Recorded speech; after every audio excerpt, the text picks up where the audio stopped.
আগে চেক করো, তারপরে বিশ্বাস করবা, ঠিক কিনা? তাহলে এখন থেকে একটা কিছু শুনলে বিশ্বাস করবেন? একজন এসে বলল, ভাইজান আপনার মেয়েরা দেখলাম আরেক ছেলের সাথে বাজারে ঘোরাফেরা করে, ওই রমনার বটমূলে দেখলাম আপনার মেয়ে আরেক ছেলেরে নিয়ে ফষ্টি নষ্টি করে, লোকের কথা বিশ্বাস করে বাসায় যে মেয়ের চুলের মধ্যে ধরে মাইর, আইজো মায়ের কাইলো মাইর। এরকম হইতে পারে না? হয়তো ওই লোক আপনার মেয়ের মতো দেখতে আরেক মেয়েকে দেখছিল। এরকম হয় কিনা সমাজে?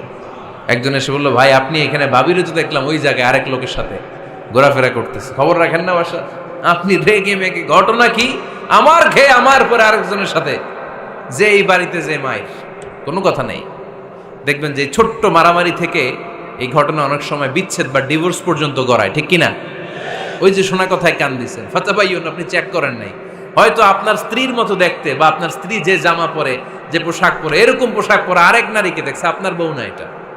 আপনার মেয়ের ব্যাপারে যে তথ্য দিয়েছে এটা সঠিক নয়, সে আপনার মেয়ের মতো আরেকটা মেয়েকে দেখেছে, এসে আপনার কাছে বলে দিছে, আপনিও বিশ্বাস করছেন। ভেজাল আছে না নাই?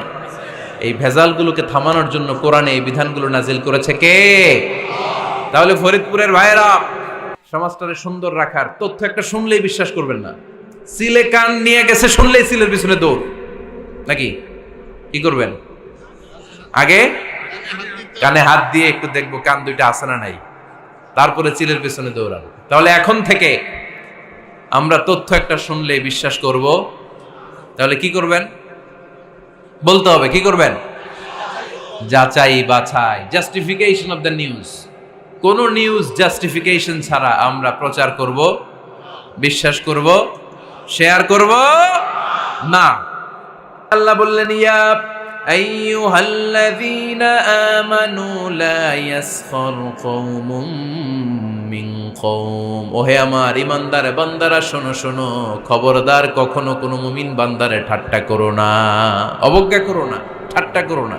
তার মনে কষ্ট হয় এমন কোনো কথা তারে বলো না। নেভার স্কপ অফ এনিবডি, কাউকে নিয়ে ঠাট্টা করবেন না। তার দেহ নিয়ে, তার আকৃতি নিয়ে, তার বংশ নিয়ে। এক লোকের বাবা ছিল চোর, কিন্তু তার ছেলে অনেক ভালো। আপনি কি তারা বলতে পারবেন তুই চোরের ঘরের চোর?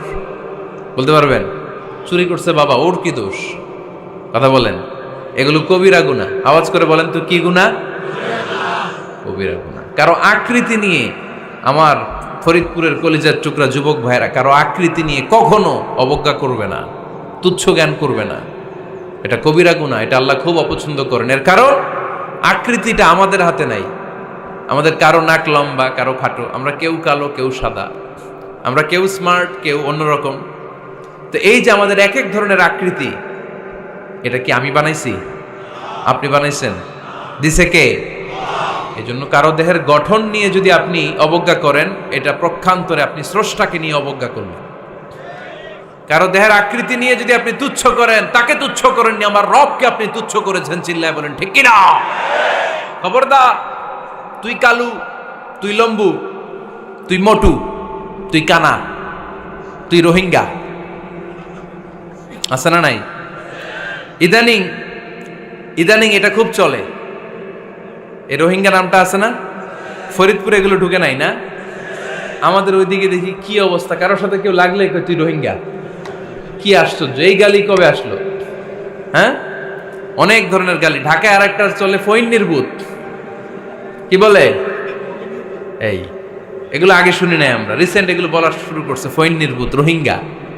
না, এগুলো বলে আপনি কাউকে অবজ্ঞা করতে পারবেন? পারবেন না। খবরদার, এটা কবিরা গুনাহ, এটা ছোট গুনাহ মনে করবেন না।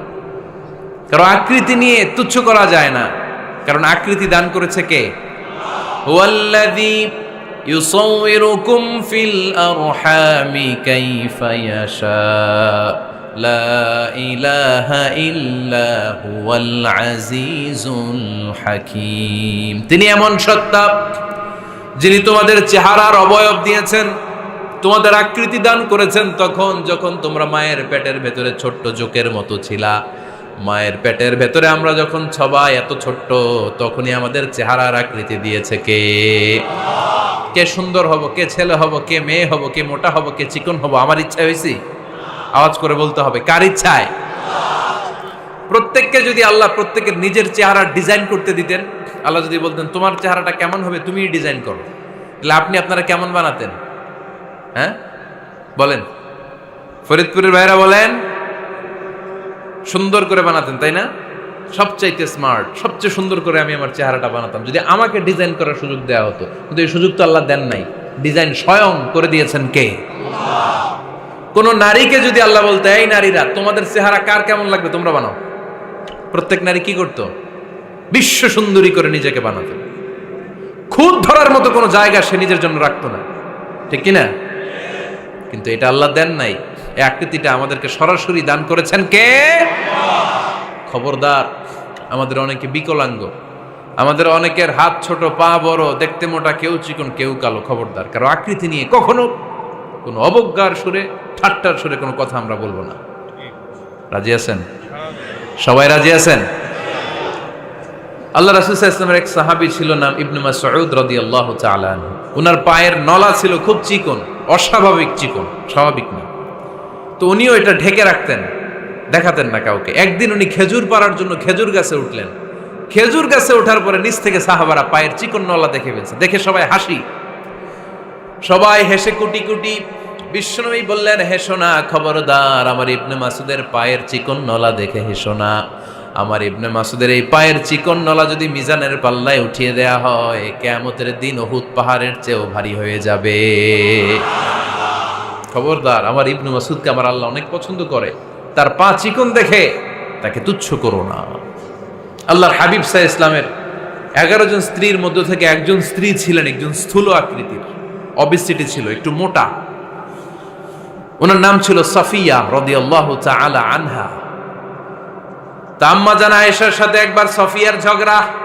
নবীদের বউদের মাঝে মাঝে মাঝে ঝগড়া হতো, তবে সেটা হতো মধুর ঝগড়া। সুবহানাল্লাহ পড়েন।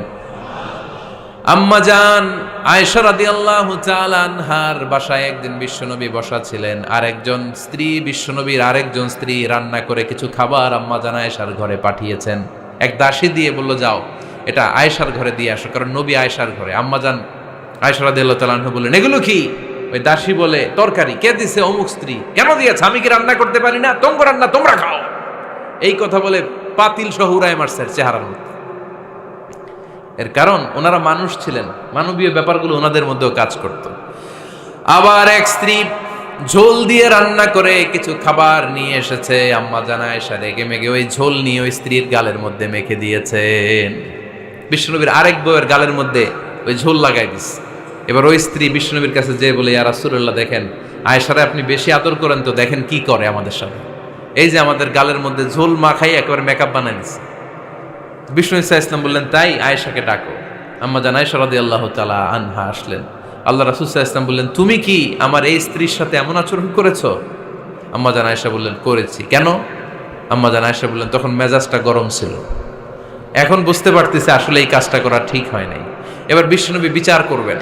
বিশ্বনবী বললেন, আল কিসাস, যেমন করা হয়েছে বিচার হবে তেমন। তোমার গালে যেমনি ঝোল লাগাই দিছে, তুমি একটু ঝোল নিয়ে আয়েশার গালে লাগাই দাও। সুবহানাল্লাহ পড়বেন না? ওই স্ত্রীও কিছু ঝোল নিয়ে আম্মা জান আয়েশার গালে লাগাই দিল। এখন দুইজনে হাসতেছে, বিশ্বনবীও হাসলেন, আরশের উপর থেকে খুশি হয়ে গেলেন। কে? তো স্ত্রীদের মধ্যে মাঝে মাঝে এটা ঘটতো। সাফিয়া রাদিয়াল্লাহু তাআলা আনহা ছিলেন একটু মোটা। আম্মা জান আয়েশা বললেন, ইয়া রাসূলুল্লাহ, দেখেন আপনার মুটি বউ, আপনার মুটকি বউ, এই মুটি বউ বলে একদিন একটা গালির মতো দিয়ে ফেলছে। আল্লাহ রাসূল সাল্লাল্লাহু আলাইহি ওয়াসাল্লাম রেগে গেলেন, বললেন, আয়েশা এটা কেমন কথা তুমি বললা মুটি? আমার সাফিয়ারে তুমি মুটি বলে গালে দিলা রে আয়েশা। ইয়া আয়েশা লাকাদ কুলতি লা কালিমা লাউ মুজিজাত বিমা ইল বাহরি লা মাজাজাতহু। এমন একটা মন্তব্য তুমি সাফিয়ার ব্যাপারে করে ফেলেছো রে আয়েশা, এই কথাটা যদি সাগরের নীল পানির মধ্যে ছেড়ে দেয়া হয়, এই কথার পঙ্কিলতার কারণে, এই কথার কর্দমাক্ততার কারণে, এই কথার পঙ্কিলতার কারণে সাগরের সব পানিগুলো মুহূর্তের মধ্যে কালো হয়ে যাবে। এই কথাটা সাগরে ফেলে দিলে সাগরের নীল পানি পুরোটা কালো হয়ে যাবে। আয়েশা, খবরদার, কাউকে তুচ্ছ করে অবজ্ঞা করে কখনো কিছু বলা যাবে না। এই জিহ্বাটা এটা ভয়ঙ্কর একটা অঙ্গ। বেশিরভাগ পাপ এই জিহ্বা দিয়ে হয়। কি দিয়ে হয়? এজন্য সাহাবারা জিহ্বা ধরে মাঝে মাঝে জিহ্বার মধ্যে ব্যাত মারতেন। আর বলতেন জিহ্বা তোর জন্য আমি আটকে যাব কিয়ামতের দিন। আমলিক আলাইকা লিসানাক, নিজের জিহ্বার মালিক নিজে হন। আপনার জিহ্বার মালিক যেন শয়তান না হয়ে যায়। জিহ্বা আপনার, শয়তানের ভাষায় আপনি কথা বলেন কেন? খবরদার, প্রতিটা কমেন্ট, প্রতিটা কথা, প্রতিটা মন্তব্য, এগুলোর ব্যাপারে কিয়ামতের দিন পাই টু পাই করে আপনার কাছে আল্লাহর সুপ্রিম কোর্টের কাঠগড়ায় দাঁড় করিয়ে আপনারা জিজ্ঞেস করবে কে? এজন্য বিশ্বনবী বলছেন মাইয়াদমানলি মা বাইনা লিহিয়াইহি ওয়া মা বাইনা রিজলাইহি আদমান লাহুল জান্নাহ। আমার কোন উম্মত যদি দুইটা অঙ্গের গ্যারান্টি আমারে দেয়, আমি আমার উম্মতকে জান্নাতের গ্যারান্টি দেব। দুইটা অঙ্গের, একটা হলো জিহ্বা আর একটা লজ্জাস্থান। দুই চোয়ালের মাঝে যা থাকে লিজ্জা জিহ্বা, আর দুই পায়ের মাঝখানে যা থাকে লজ্জাস্থান। এই দুইটা অঙ্গের গ্যারান্টি যদি বিশ্বনবীকে আপনি দেন যে নবী জিহ্বা আর লজ্জাস্থান এই দুইটা অঙ্গের কোনো পাপ আমি করব না, নবী বলে আমি দুনিয়ায় তোমার জান্নাতের গ্যারান্টি দিলাম। এজন্য জিহ্বাটারে সামলান, যা মনে চায় বললেন না। খবর আছে না নাই? খবর আছে। মা ইয়ালফিযু মিন কাউলিন ইল্লা লাদাইহি রাকীবুন আতীদ। যা মুখ দিয়ে বের হয় লিখে রাখার জন্য দুইজন ফেরেশতা রেডি করে রেখেছে কে? চিল্লায় বলেন। যতদিন আমরা বেঁচে থাকবো ততদিন থাকবে আমাদের কাঁধে। আমরা মরে যাবো, এই ফেরেশতারা উড়াল দিবে, ঠিক কিনা? দুই কান্দে জি ছিল যে তোমার দুইজনা পাহারা, তোমারে একলা থইয়া পালাইছে তাহারা। তোমার আটকুঠুরি নয় দরজা বন্ধ এবার হলো রে হলো, মুখে আল্লাহ রসুল সবে বলো, ও মুখে আল্লাহ রসুল সবে বলো। দুয়ারে আইসাছে পালকি নাই হরি গাও তোলো রে তোলো, মুখে আল্লাহ রসুল সবে বলো, ঠিক না? এজন্য সাবধান। আমলিক আলাইকা লিসানাক, নিজের জিহ্বার মালিক নিজে হন। মন যা চায় মুমিন তখন ইচ্ছা মতো মন মতো কোনো মন্তব্য ছুটতে পারে না। বিশ্বাসী বলে যদি নিজেকে দাবি করেন, নিজের জিহ্বার মালিক নিজে থাকার দরকার আছে না নাই?